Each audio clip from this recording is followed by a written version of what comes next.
Thomas അച്ഛൻ, doctor Varghese പേരയിൽ sir, ബഹുമാനപ്പെട്ട റമ്പാച്ചൻ, ബഹുമാനരായ അധ്യാപകരെ, വൈദികരെ, അതിഥികളെ, സ്നേഹം നിറഞ്ഞ വിദ്യാർത്ഥികളെ, പരിശുദ്ധനായ വട്ടശ്ശേരി തിരുമേനിയുടെ ഓർമ്മയോടനുബന്ധിച്ച് ഇത്തരത്തിലുള്ള ഒരു സെമിനാർ സംഘടിപ്പിക്കുന്നത് തീർത്തും അർത്ഥവത്താണ് എന്ന് ഞാൻ കരുതുന്നു. കാരണം സഭയുടെ ഒരു ചരിത്ര മുഹൂർത്തത്തിൽ അല്ലെങ്കിൽ വിഷമഘട്ടങ്ങളിൽ കൂടെ സഭ കടന്നുപോയതായ ഒരു സാഹചര്യത്തിൽ സഭയ്ക്ക് സുധീരമായ നേതൃത്വം നൽകിയ ഒരാളാണ് പരിശുദ്ധനായ വട്ടശ്ശേരി തിരുമേനി.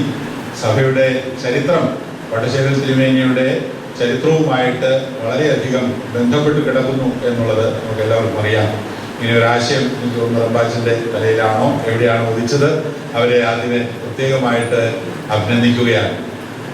ഇന്ന് പരിശുദ്ധനായ വട്ടശ്ശേരി തിരുമേനിയുടെ പ്രാർത്ഥനയിൽ അഭയം പ്രാപിക്കുകയും അദ്ദേഹത്തിൻ്റെ സ്മരണയ്ക്ക് മുമ്പിൽ ഞാൻ എൻ്റെ ശിരസ് നമിക്കുകയും ചെയ്യും.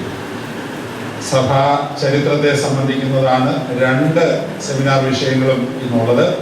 ഒന്നാമത് സഭാചരിത്രത്തിൽ പുനർവായന ആവശ്യമുള്ള മേഖലകൾ ഏതെല്ലാം എന്നുള്ളത്, രണ്ടാമത് പഴയ സെമിനാരിയും മിഷണറിമാരും തമ്മിലുള്ളതായ ബന്ധത്തെ സംബന്ധിച്ചാണ്.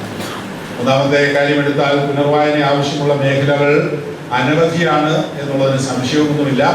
അതേതെല്ലാമാണെന്ന് ഞാനിവിടെ പറയേണ്ട ആവശ്യമില്ല. അതെല്ലാം അക്കമിട്ട് നിരത്തി പറയേണ്ട ചുമതല ബഹുമാനപ്പെട്ട ജെ.കെ. കുര്യൻ അച്ഛൻ്റെതാണ്. അച്ഛൻ അത് സമർത്ഥമായി തന്നെ നിർവഹിക്കും എന്നുള്ളതിന് യാതൊരു സംശയവുമില്ല. എന്നാൽ ഈ പുനർവായനയുടെ രീതിശാസ്ത്രത്തിൽ നമ്മൾ ശ്രദ്ധിക്കേണ്ട ഒന്ന് രണ്ട് കാര്യങ്ങൾ മാത്രം പരാമർശിച്ച് ഞാൻ വചനങ്ങൾ അവസാനിപ്പിക്കുകയാണ്. ഒന്നാമത്, ഇന്നത്തെ സാഹചര്യങ്ങളിൽ നിന്നുകൊണ്ട് പുറകോട്ട് നോക്കുമ്പോൾ ഇന്നത്തെ സാഹചര്യത്തിനും നമ്മുടെ എക്സ്പീരിയൻസിനും അനുസൃതമായിട്ട് വർഷങ്ങൾ മുമ്പ് നടന്ന കാര്യങ്ങളെ ഇന്റർപ്രറ്റ് ചെയ്യാനായിട്ടുള്ളതായ ഒരു പ്രവണത പലപ്പോഴും ചരിത്രകാരന്മാരുടെ ആ രേഖകളിൽ കാണാൻ സാധിക്കുന്നു. ഉദാഹരണം പറഞ്ഞാൽ, പരിശുദ്ധനായ പൗലോസ് കൊരിന്ത്യർക്ക് എഴുതിയ ലേഖനത്തിൽ സ്ത്രീകളെ കുറിച്ച് പറയുന്നതായ പരാമർശങ്ങൾ ഇന്ന് 21-ാം നൂറ്റാണ്ടിൽ സ്ത്രീകളെ കുറിച്ച് നമ്മുടെ മനസ്സിലുള്ളതായ സങ്കല്പങ്ങൾ വെച്ചുകൊണ്ട് പൗലോസ്ലീഹായുടെ വാക്കുകളെ നമ്മൾ വ്യാഖ്യാനിക്കാൻ ശ്രമിച്ചാൽ വളരെയധികം ബുദ്ധിമുട്ടായിത്തീരും എന്നുള്ളതിന് സംശയമില്ല. കാരണം പൗലോസ്ലീഹ അത് പറഞ്ഞ കാലത്ത് അതിൻ്റെതായിട്ടുള്ള സാഹചര്യം ഉണ്ടായിരുന്നു, അതിൻ്റെതായിട്ടുള്ള പ്രത്യേകതകൾ ഉണ്ടായിരുന്നു. ആ സാഹചര്യത്തിൽ നിന്നുകൊണ്ടാണ് അദ്ദേഹം അത് പറയുന്നത്. അതിനെല്ലാം വിസ്മരിച്ചിട്ട് ഇന്ന് നമ്മൾ സ്ത്രീകളുടെ സമൂഹത്തിലെ റോളിനെ കുറിച്ച് നമ്മുടെ മനസ്സിലുള്ളതായ ബോധ്യത്തിന് അനുരൂപമായി പഴയ വാക്കുകൾ ഇന്റർപ്രറ്റ് ചെയ്യാൻ നോക്കിയാൽ തീർത്തും പരാജയമായി തീരും എന്നുള്ളതിന് സംശയമില്ല. സഭാചരിത്രത്തെ സംബന്ധിക്കുന്ന ഒരു ഉദാഹരണം ഈ കാര്യത്തിൽ പറഞ്ഞാൽ മലങ്കര അന്ത്യോക്യൻ ബന്ധം തന്നെ നമുക്ക് എടുക്കാം.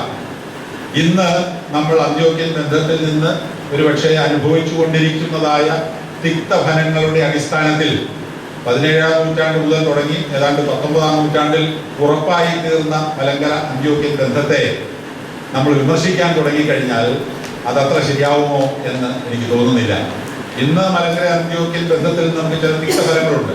പക്ഷേ 17-ാം നൂറ്റാണ്ട് മുതൽ 19-ാം നൂറ്റാണ്ട് വരെ ജീവിച്ചിരുന്ന പിതാക്കന്മാര് അവര് അന്ത്യോക്യൻ ബന്ധം ഉറയ്ക്കാനുള്ളതായ കാരണം ഒരു പരിധിവരെ നവീകരണ പ്രസ്ഥാനക്കാരുമായിട്ടുള്ള ഏറ്റുമുട്ടലിന്റെ അടിസ്ഥാനത്തിൽ കൂടെയാണ് അന്ത്യോക്യൻ ബന്ധം ഉറച്ചത്. അപ്പോൾ അത് അന്ന് അങ്ങനെ ഉറപ്പിക്കുന്നതിന് അവർക്ക് ചില കാരണങ്ങളുണ്ടായിരുന്നു, ചില സാഹചര്യങ്ങളുണ്ടായിരുന്നു. ആ കാരണങ്ങളെയും സാഹചര്യങ്ങളെയും നമ്മൾ കണക്കിലെടുക്കാതെ വെറുതെ ഇതിനേക്കാൾ ഭേദം മിഷണറിമാരുമായിട്ട് യോജിക്കുകയായിരുന്നു എന്ന് പറഞ്ഞാൽ അത് ആ വിഷയത്തോട് നീതി പുലർത്തലാകുമോ എന്ന് സംശയമുണ്ട്. രണ്ടാമത് എനിക്ക് പറയാനായിട്ടുള്ളത്, നമുക്ക് പലപ്പോഴും ഒരു ടെൻഡൻസി ഉണ്ട്, tendency to jump to conclusions. ഈ നിഗമനങ്ങളിലേക്ക് എടുത്തു ചാടുകയാണ്. ഒരു രേഖ കണ്ടു, ആ രേഖ എന്താണ്, അതിന്റെ അടിസ്ഥാനം എന്താണ്, അതിനെ ക്രിട്ടിസൈസ് ചെയ്യാതെ അതിന് സമാന്തരമായിട്ടുള്ള മറ്റു രേഖകളുടെ അടിസ്ഥാനത്തിൽ അതിനെ വിലയിരുത്താതെ എന്തെങ്കിലും ഒന്ന് കാണുമ്പോഴേക്കും ഇന്നതാണ് എന്ന തീരുമാനത്തിലെത്തുക. ഉദാഹരണത്തിന് അടുത്ത ഇടെ പലരും ആവർത്തിച്ച് എഴുതുന്ന ഒരു കാര്യമാണ്, 19-ാം നൂറ്റാണ്ടിന്റെ അവസാനം മലങ്കര സഭയിൽ ഒരു ചെറിയ ഉപദേനുകളുടെ ചെറിയ രൂപം, ഹ്രസ്വരൂപം നിലനിന്നിരുന്നു എന്നുള്ളത്. അത് ശരിയായിട്ടുള്ള പഠനത്തിനും ഗവേഷണത്തിനും വിലയിരുത്തലിനും പാത്രീഭൂതമാക്കുമ്പോൾ ആ നിഗമനം ശരിയല്ല എന്ന് തന്നെയാണ്. ഒരു കുർബാനക്രമം തുറന്നു 19-ാം നൂറ്റാണ്ടിന്റെ അവസാന ഭാഗത്ത് അയച്ചത് ആ കുർബാനക്രമത്തിൽ തുവതയൻ കാണേണ്ട ഭാഗത്ത് ചില പ്രാർത്ഥനകൾ കാണുന്നു. ഉടനെ തന്നെ ഇത് തുവതയനാണ്, ഇത് ഇപ്പോൾ നമ്മൾ ഉപയോഗിക്കുന്നതിനേക്കാൾ ചെറിയ രൂപമാണ്, അതുകൊണ്ട് 19-ാം നൂറ്റാണ്ടിൽ ചെറിയ തുവതയനുകളാണ് നിലനിന്നിരുന്നത്. പിന്നെ ഈ വലുത് ആരുണ്ടാക്കി? പരിശുദ്ധ വട്ടശ്ശേരി തിരുമേനിയുടെ കാലത്താണ് ഇന്ന് നമ്മൾ ഉപയോഗിക്കുന്ന തുവതയനുകൾ നിലവിൽ വന്നത് എന്നെല്ലാം പറയുന്നത് ഒരു എടുത്തു ചാടിയുള്ള കൺക്ലൂഷനാണ് എന്നുള്ളതിന് സംശയമില്ല. കാരണം മറ്റ് രേഖകൾ, അനുബന്ധ രേഖകൾ, അനുബന്ധ സമകാലീന രേഖകളൊക്കെ പരിശോധിച്ച് നോക്കുമ്പോൾ ഈ പറയുന്നതിൽ വലിയ അർത്ഥമില്ല എന്ന് നമുക്ക് മനസ്സിലാക്കാം. 1-2 ഉദാഹരണങ്ങൾ ഞാൻ പറഞ്ഞു എന്നുള്ളതേ ഉള്ളൂ. ഈ 2 കാര്യങ്ങൾ, ഒന്നാമത് ഇന്നത്തെ നമ്മുടെ അനുഭവം വെച്ചുകൊണ്ട് മാത്രം ചരിത്രത്തിലെ സംഗതികളെ 100 വർഷം മുമ്പോ 120 വർഷം മുമ്പോ 200 വർഷം മുമ്പോ നടന്ന കാര്യങ്ങളെ വിലയിരുത്തുമ്പോൾ തീർച്ചയായിട്ടും നമ്മൾ സൂക്ഷിക്കണം. രണ്ടാമത്, ഏതെങ്കിലും ചരിത്രത്തിന്റെ രേഖകൾ കാണുമ്പോഴേക്കും നിഗമനങ്ങളിലേക്കും തീരുമാനങ്ങളിലേക്കും എടുത്തു ചാടുന്നതിന് മുൻപ് അതിനെ ശരിയായിട്ട് ക്രിട്ടിസൈസ് ചെയ്യുകയും മനസ്സിലാക്കുകയും ചെയ്യണം. രണ്ടാമത്തെ വിഷയം, പഴയ സെമിനാരി സ്ഥാപനത്തിൽ മിഷണറിമാരുടെ പങ്ക് എന്താണെന്നുള്ളതാണ്. വളരെ വലുതാണെന്നുള്ളത് നമുക്കറിയാം. ഇത് നമുക്ക് അഭിമാനകരമായ വിധത്തിൽ പഴയ സെമിനാരി ഇവിടെ നിലനിർത്തുന്നുവെങ്കിൽ അതിൻ്റെ ഒരു പ്രധാനപ്പെട്ട കാരണക്കാര് CMS മിഷണറിമാരായിരുന്നു എന്നുള്ളതിന് യാതൊരു സംശയവുമില്ല. ഈ വിഷയത്തിന് ഇപ്പോൾ പ്രത്യേക പ്രസക്തിയുണ്ട്. കാരണം പഴയ സെമിനാരി അതിൻ്റെ 200-ാം വർഷം ആഘോഷിച്ചു കഴിഞ്ഞു. CMS കോളേജ് ഇപ്പോൾ 200-ാം വർഷം ആഘോഷിക്കുന്നു. അതിനെ ചൊല്ലിയൊക്കെ ചില അല്പസ്വല്പ വിവാദങ്ങളൊക്കെ നിലനിൽക്കുന്നതായ സാഹചര്യത്തിൽ അതിനെക്കുറിച്ചുള്ളതായ തീരുമാനങ്ങളൊക്കെയും ഈ ബഹുമാനപ്പെട്ട വർഗീസ് പെരേൽ സാറിൻ്റെ പേപ്പറിൽ ഉണ്ടാകും എന്ന് ഞങ്ങൾ വിചാരിക്കുകയാണ്.